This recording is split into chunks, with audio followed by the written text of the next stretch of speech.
10,000 crore India में pump किया जा रहा है इंडिया की सॉवरेनिटी को डिस्ट्रॉय करने के लिए। 5 अगस्त को न्यूयॉर्क टाइम्स ने इंडिया की हिस्ट्री का one of the biggest exposé किया। उन्होंने बताया चाइनीज प्रोपेगेंडा का एक ग्लोबल वेब चल रहा है जिसके सेंटर पे है नेविल रॉय सिंघम, एक इंडियन ओरिजिन का मिलियनेयर जिसकी सिटीजनशिप अमेरिकन है, लेकिन आज वो अपने सभी बिजनेस ऑपरेशंस चाइना से मैनेज करते हैं। Now why is this person important for us? Well, आपने इंडिया में कई बार एंटी इंडिया न्यूज तो देखा ही होगा अलग अलग न्यूज प्लेटफॉर्म्स पे। What if I tell you ये सारा न्यूज चाइना से फंडेड होता है through people like Neville Roy Singham. A man has been accused of spending millions of dollars in India in order to spread pro-China propaganda. जो Neville Roy Singham है, इन्होंने ही यहाँ पर 27 करोड़ 51 लाख रुपया न्यूज क्लिक में दिया। The New York Times itself that has pointed a finger through an investigation to say that this Indian website received funding from the Chinese government.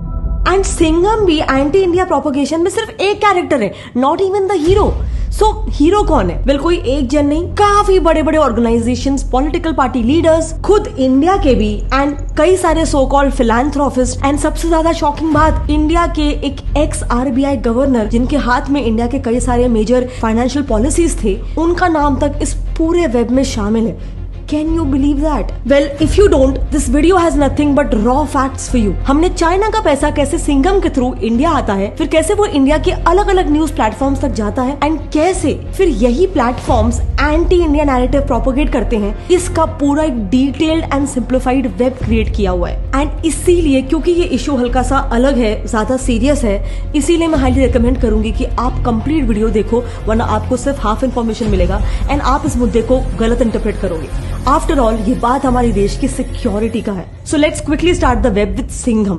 Singham का recently एक मेल लीक हुआ था जिसमें 6 जनवरी 2021 को उन्होंने कई चाइनीज जर्नलिस्ट और एक इंडियन जर्नलिस्ट न्यूज क्लिक के फाउंडर प्रबीर पुरख्यास्त मेल्स के थ्रू उनसे ये डिस्कस कर रहे थे कि इंडिया चाइना का बॉर्डर इश्यूज को उन्हें इंडिया में किस तरीके से रिपोर्ट करना चाहिए। मेल में बताया गया कि अरुणाचल प्रदेश के मैप को किस तरह से बताना है by writing, I think we miss the dotted line from India and China. They are talking about the border that India shares with China, essentially Arunachal Pradesh, because it is this Arunachal Pradesh area that China claims as its own. Also, इसके साथ एक map भी बकायदा attach था जिसके साथ mention था, Here is a map from diplomat with China claims Arunachal Pradesh. Reports के हिसाब से वो मैप चाइनीज एजेंडा पेडल कर रहा था और सिंघम इंडियन जर्नलिस्ट को ये वाला मैप यूज करने के लिए कह रहे थे, स्पेशली न्यूज क्लिक को। अब आते हैं वेब के सेकंड कैरेक्टर न्यूज क्लिक पे। प्रबीर पुरख्यास्त ये न्यूज क्लिक के फाउंडर है और डिजिपब नाम के एक एसोसिएशन के वाइस चेयरमैन भी है। डिजिपब एक्चुअली काफी सारे प्रोमिनेंट डिजिटल न्यूज प्लेटफॉर्म्स का एक एसोसिएशन है। नाउ यही न्यूज क्लिक एक सबरंग नाम के न्यूज प्लेटफॉर्म को फंड करती है, जिसने 2012 के असम राइट्स के मेन ऑर्गेनाइजर्स, जिनका उनके पीछे हाथ था, कुछ चैरिटी ग्रुप्स बता के उन्हें व्हाइट वॉश करने की कोशिश की थी। असम राइट्स को अगर समराइज करूँ तो बेसिकली ये वहाँ की एक स्टूडेंट यूनियन AASU द्वारा गवर्नमेंट को डिमांड था कि वो इलीगल इमिग्रेशन को कंट्रोल करे, क्योंकि इसके वजह से असम की डेमोग्राफी ही चेंज हो रही है। अब इस पे एक्ट करते हुए असम गवर्नमेंट ने जब अपने स्टेट के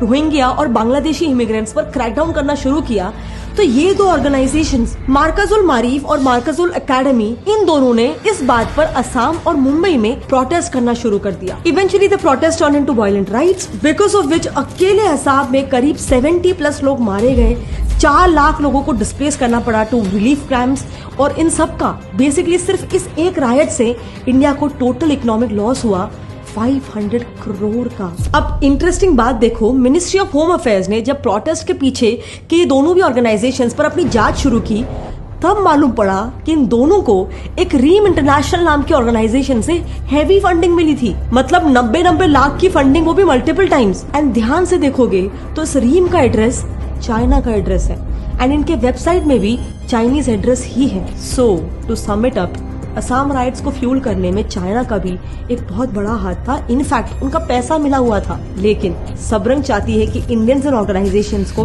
चैरिटी ऑर्गेनाइजेशन समझे। Now coming back to our web, हम सबरंग न्यूज प्लेटफॉर्म का connection with News Click and Singham establish करने की कोशिश कर रहे थे। अब थोड़ा ध्यान से सुनना, हल्का सा इंटरेस्टिंग होगा वेब। सबरंग का तो वेबसाइट भी नेविल सिंघम के एक एसोसिएट किरण चंद्रा ने ही बना के दिया है, जो सिंघम के खुद के ऑर्गेनाइजेशन थॉट वर्क के एक ऑफिशियल मेंबर भी है। एंड ये सब एक्चुअली एक दूसरे को जानते हैं, क्योंकि यही किरण चंद्रा ने सिंघम द्वारा बैक्ड कंपनी न्यूज क्लिक के जो फाउंडर थे प्रबीर पुरकायस्थ, उनके साथ मिलकर अपना एक अलग ऑर्गेनाइजेशन फ्री सॉफ्टवेयर मूवमेंट भी खोल रखा है। मतलब ये दोनों एसेंशियली को फाउंडर्स है। एंड इनकी लॉयल्टी या फिर राइवलरी किसी एक पॉलिटिकल पार्टी के अगेंस्ट नहीं है, क्योंकि इनका कनेक्शन सिर्फ असम राइट्स जो तभी कांग्रेस सरकार थी उससे नहीं है, यही वेब गोधरा राइट्स से भी कनेक्टेड है। सो गोधरा राइट्स में अगर मुस्लिम, सिख, हिंदू सबको भी गिने तो करीब 1000 से ज्यादा लोग मारे गए एंड पूरे देश का 2000 करोड़ का नुकसान हुआ। एंड इस पूरे केस में भी one of the prime accused थी तीस्ता सतलवाद, जो सबरंग की फाउंडर है। Again just reinstating, she is accused not convicted, लेकिन उनके ऊपर आरोप है गोधरा राइट्स के विक्टिम्स के बयानों को ओवर एग्जैजरेट करके राइट्स को भड़काने का एंड मोस्ट इम्पोर्टेंटली ऐसे राइट्स जैसे सेंसिटिव इशू में लोगों से डोनेशंस लेकर उनका मिसयूज करने का, बेसिकली राइट्स जैसे इशू में मनी मिंटिंग करने का। बट एनीवे, ये हमारे वेब का सिर्फ एक स्ट्रिंग था। चलो अब दूसरे स्ट्रिंग पे जाते हैं जो इससे ज्यादा इंटरेस्टिंग और डेंजरस है, क्योंकि उसमें चाइना के साथ साथ अमेरिका के CIA का भी डायरेक्ट हाथ है। Remember Prabir Purkayastha, news click के फाउंडर जो सबरंग को फंड करते हैं? वेल, वो उसी डिजिपब नाम के एसोसिएशन के वाइस चेयरमैन भी है, जो अगेन जस्ट फॉर रिकॉल सभी बहुत ही टॉप डिजिटल न्यूज प्लेटफॉर्म्स का एक एसोसिएशन। नाउ इस डिजिपब के मेंबर्स में से ये जो TNM है ना, द न्यूज मिनट, ये डिजिपब एसोसिएशन की फाउंडर है एंड TNM की फाउंडर है धन्या राजेंद्र, यानी Dhanya Rajendra who is the founder of TNM is also the founder of DigiPub. Now यही Dhanya Rajendra National Federation of India NFI नाम की एक NGO में फेलोशिप एडवाइजर भी है। Now here comes the best part. NFI ये नाम याद रखना, क्योंकि यही NFI डायरेक्टली US द्वारा फंडेड है। ऑल्सो ये अपने कन्वीनियंस के हिसाब से इनडायरेक्टली चाइना से भी फंड्स लेता है। सबसे पहले बात करते हैं इसके डायरेक्ट US द्वारा फंडिंग की। देखो, NFI डायरेक्टली 2 US NGOs द्वारा फंडेड है, एक Ford foundation and second Rockefeller foundation. And recently जब CIA के कुछ डीप क्लासिफाइड डॉक्यूमेंट्स रिलीज हुए थे, तब पता चला था कि इन दोनों NGOs का और CIA के साथ एक बहुत ही करीब रिश्ता है। ऑल्सो रॉकफेलर के ट्रस्टी जॉन मैकॉले,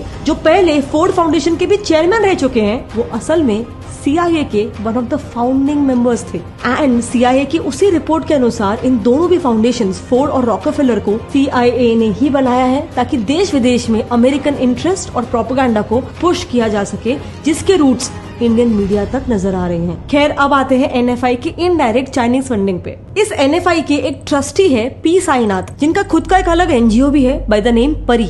नाउ ये परी नाम का NGO अगेन नेविल के उसी थॉटवर्क ऑर्गेनाइजेशन से फंड लेता है। ऑल्सो P साईनाथ जी एक ट्राई कॉन्टिनेंटल नाम के थिंक टैंक के भी मेंबर है, जो अगेन खुद सिंघम द्वारा शुरू किया गया एक थिंक टैंक है। यानी ऑल इन ऑल अब तक इन दोनों भी स्ट्रिंग्स का अगर मैं क्विक समरी दूं तो इंडिया में चाइना और अमेरिका दोनों ही अपने प्रोपेगेंडा को फैलाने के लिए हेवीली पैसे पंप कर रही है। Devil Roy Singham basically China का पैसा इंडिया में 3 रास्तों से पंप इन करते हैं। एक थ्रू न्यूज क्लिक, जो हमने शुरू में देखा, एंड NFI से होते हुए 2 थिंक टैंक्स के जरिए called Thoughtwork and Tricontinental. And USA का CIA अपने रॉकफेलर और फोर्ड फाउंडेशन के थ्रू डिजिपब से डायरेक्टली इंडिया में इन सारे चैनल्स के थ्रू मीडिया नैरेटिव शिफ्ट करता है। Now to talk more about Tricontinental, तो ये बहुत ही इंपॉर्टेंट नाम है, इसे आगे के लिए भी याद रखना, क्योंकि इसके एग्जीक्यूटिव डायरेक्टर विजय प्रसाद एक फेमस CPI माओइस्ट बृंदा कराट के नेफ्यू है, जिन्होंने साल 2022 के जहांगीरपुरी राइट्स के बाद जब सरकार ने वहां के इलीगल रोहिंग्यास पर क्रैकडाउन किया था, तब उसे कोर्ट से स्टे ऑर्डर लगवा के रुकवा दिया था। साथ ही इस थिंक टैंक में बाकी सभी मेंबर्स भी या तो CPI माओइस्ट पार्टी के डायरेक्ट मेंबर्स है या उनके रिलेटिव्स है। दिस फर्दर प्रूव्स कि नेविल रॉय सिंघम और उसके थिंक टैंक के members are strongly pro China, क्योंकि CPI माओइस्ट पार्टी ये वही पार्टी है जिसने 1962 इंडो चाइना वॉर हो या 2020 का इंडिया चाइना गलवान क्लैश हो, इन्होंने हमेशा चाइना को ओपनली सपोर्ट किया है। इनफैक्ट फॉर कॉन्टेक्स्ट, इस पार्टी के कुछ मेंबर्स ने 1962 के वॉर में लिटरली ये तक कहा था कि इंडियन आर्मी के घायल जवानों को ब्लड डोनेट करना मतलब उनके लिए एक एंटी पार्टी एक्टिविटी के बराबर है। खैर, नाउ दैट 2022 के जहांगीरपुरी राइट्स में एक सीनियर CPI माओइस्ट बृंदा कराट का नाम था। इन राइट्स को अनवाइंड एंड बैकट्रेस करते हुए जब हम पीछे गए तो हमें पता चला कि ये जहांगीरपुरी में जो राइट्स हुए थे, ये एक तरह से दिल्ली में 2020 में जो एंटी CAA प्रोटेस्ट राइट्स में तब्दील हुए थे ना, उसी का एक ऑफशूट है। एंड उन 2020 के दिल्ली राइट्स में भी नेविल के यही 3 एंटिटीज और सीपीआई माउस का लिंक था। दरअसल 2020 में आपको याद होगा कि तब के यूएस प्रेसिडेंट डोनाल्ड ट्रंप जब इंडिया आए थे तो इनके इंडिया में कदम रखते ही जहां इंडिया नमस्ते ट्रंप जैसा एक मेगा इवेंट होस्ट कर रहा था, वहीं सडनली दिल्ली में राइट शुरू हो गए थे। अब इन राइट्स में अकॉर्डिंग टू ऑफिशियल एस्टिमेट्स करीब 25,000 करोड़ का नुकसान हुआ था, करीब 70 लोग मारे गए थे एंड 700 लोग इंजर हो गए थे। But the weird thing about these rights was CAA का देश के सिटीजन से लेना देना ही नहीं था। सीएए तो बाहर से इलीगली आए लोगों के लिए था। सो ये प्रोटेस्ट और राइट्स ओरिजिनली शुरू ही क्यों हुए? पुलिस ने दिल्ली राइट्स को इन्वेस्टिगेट करने के बाद अपनी चार्जशीट में 2 मुख्य नाम लिखे थे। एक नाम था जेएनयू के प्रोफेसर जयती घोष का और दूसरा था सीपीआई माओइस्ट के लीडर सीताराम येचुरी का। नाउ सीताराम येचुरी खुद एक सीपीआई माओइस्ट है, but at the same time उनकी वाइफ सीमा चिश्ती सीआईए और नेवल द्वारा फंडेड एनएफआई में एक फेलोशिप एडवाइजर है। बिसाइड्स रही बात जयती घोष की, तो उनके पति अभिजीत सेन भी एक सीपीआई माओइस्ट है और उनकी बेटी जानवी सेन ये डिजिपब के वन ऑफ द मेंबर्स यानी द वायर की डेप्यूटी एडिटर है। एंड डिजिपब के ये सारे चैनल्स उन कुछ चैनल्स में से थे जो सीए को कंटिन्यूअसली हिंदू मुस्लिम का एक डिबेट बना रहे थे, जबकि सिटीजनशिप अमेंडमेंट एक्ट इससे ही समझ में आता है कि this act is for people who are applying for citizenship in India. इसका इंडियन हिंदूज या इंडियन मुस्लिम से कोई लेना देना नहीं है। ये एट द मोस्ट इंडिया के इलीगल इमिग्रेंट्स को आइडेंटिफाई करके इंडिया से एक्सपेल करवाएगा, लेकिन क्या उससे हमें कोई प्रॉब्लम होनी चाहिए? आप म्यांमार के रेफ्यूजीज रोहिंग्यास को ही ले लो, उन्हें तो खुद म्यांमार ही एक्सेप्ट नहीं कर रहा है। बांग्लादेश भी एक इस्लामिक कंट्री होने के बावजूद टाइम एंड अगेन उनकी पीएम शेख हसीना जी रोहिंग्यास को बांग्लादेश से एक्सपेल करवाने की बात करती रहती है। एंड अभी फिलहाल रोहिंग्या रेफ्यूजीज बांग्लादेश के बाहर एक अलग आइलैंड भसनचार में उनके कैंप्स को सेटल करवा रखा है बांग्लादेश ने। देन टू टॉक अबाउट जयती घोष हरसेल्फ, तो उन्होंने खुद साल 2001 में जेएनयू के अपने 2 कलीग्स सीपी चंद्रशेखर जी और विकास रावल जी इनके साथ मिलकर एक इकोनॉमिक रिसर्च फाउंडेशन ERF नाम का ऑर्गेनाइजेशन बनाया था। नाउ इम्पोर्टेंट बात ये है कि इस ऑर्गेनाइजेशन को डायरेक्टली बिलियनर जॉर्ज सोरोस का सोरोस फाउंडेशन, फोर्ड फाउंडेशन और एक UK based idea foundation directly fund करता है। ना फोर्ड फाउंडेशन का हमको पता ही है, वो सीआईए द्वारा कंट्रोल है, बट सोरोस फाउंडेशन का तो बेसिकली एक प्रोजेक्ट सिंडिकेट ही चल रहा है, जिसके बारे में हम अभी आगे डिस्कस करेंगे। ये भी बहुत इंटरेस्टिंग है। एंड ये जो आइडिया फाउंडेशन है ये हल्का सा वियर्ड है, क्योंकि इसे भले ही majorly Soros Foundation and Ford Foundation दोनों ही फंड करते हैं, लेकिन इस ऑर्गेनाइजेशन में हमें 2 ऐसे लोगों के नेम्स मिले जो चाइना की ruling government Communist Party of China CCP के मेंबर्स है। Meaning we are still not sure कि ये economic research foundation exactly US और CIA चला रहे हैं या फिर China, but the only thing we are sure about is कि इसे चलाया तो बाहर से ही जा रहा है। So to summarise everything, India के 2 पिछले डेकेड्स में जो भी मेजर इवेंट्स हुए हैं उसमें से काफी सारे जिन्होंने किसी ना किसी तरह से इंडिया की इकोनॉमी या फिर इमेज को हार्म किया है, अल्टीमेटली उसमें से काफी सारे इवेंट्स कनेक्ट होते हैं टू 3 और 4 entities. Number 1 Neville Roy Singham या फिर CPI Maoist who are linked to China.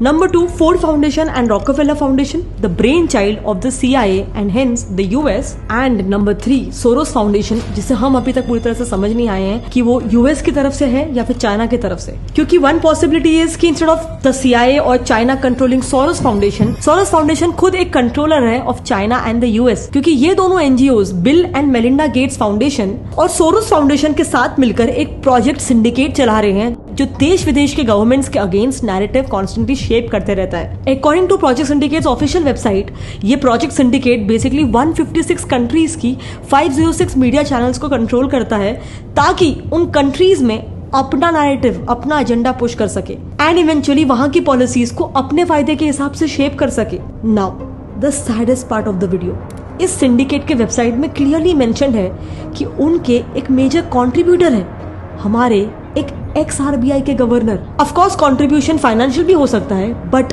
Administrative भी हो सकता है। So I don't want to be factually wrong, इसीलिए आई कांट कमेंट कि इनका एग्जैक्ट किस टाइप का कंट्रीब्यूशन है, क्योंकि यहाँ पर सबसे बड़ा क्वेश्चन ये उठता है कि जैसे ही नेविल रॉय सिंघम का केस उछला मीडिया में, अचानक से इन ऑर्गेनाइजेशंस में से काफी सारे के वेबसाइट्स में से नेम्स चेंज होने लग गए। So definitely something is wrong. लेकिन all I am saying is, अभी आपको याद होगा, अभी हाल ही में हमारे foreign minister doctor S Jaishankar ji ने एक पॉडकास्ट में कहा था कि इंडिया में इलेक्शन शुरू होने से पहले इंडियन इलेक्शंस यूके और यूएस में शुरू हो जाते हैं। I don't know if election season has started in India and Delhi or not, but for sure it has started in London and New York.